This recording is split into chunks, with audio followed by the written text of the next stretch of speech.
Salaamullaahi calaykum waraxmatullaahi tacaalaa wabarakaatu asxaabteyda kusoo dhawaada janalkeena ku xirow faqriga.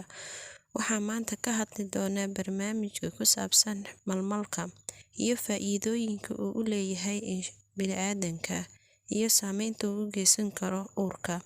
Insha Allah waxaan rajeynayaa in aad wax badan ka faa'iidi doontaan. Malmalku waa nooc ka mid ah xabagta. Afka qalaadka waxaa lagu dhahaa mayra. Asal ahaan ereygani waa Carabi muharrar. Muharrar waa qaraar. Noocyada malmalka: 1. Malmalka Soomaalida Comivia habizea. Malmalka Afrikaanka Comivia malmola. Malmalka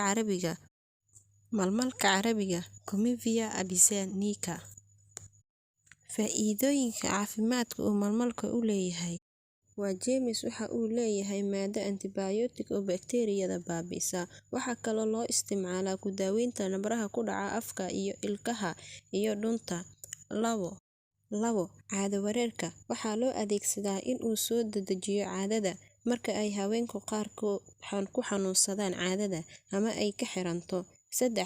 Qaniinyada maska oo lagu daweeyo iyo in lagu qaaciyo guryaha si aysan u soo gelin masaska. 4. Waxa uu yareeyaa boogaha gaaska isagoo caloosha ku caawinaya in ay soo dayso xabag ku difaacaysa boogaha samaysankeeda.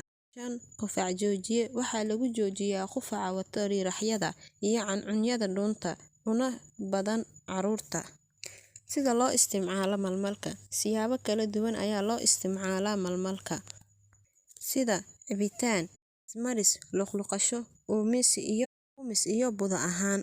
Saameynta halista ay u leedahay uurku jirka.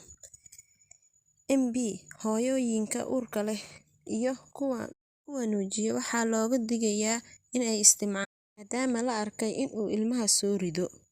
Waxaan kusoo afmeeraynaa barnaamijkeenii. Inta aan ku kulmi doono barnaamijkan lacyn ah, waxaan idinkaga tegaynaa sidaa iyo ammaano Allah. Haynaga hilmaamin share-ta, comment-iga, subscribe-ka. Waxay noo tahay dhiirigelin intaba.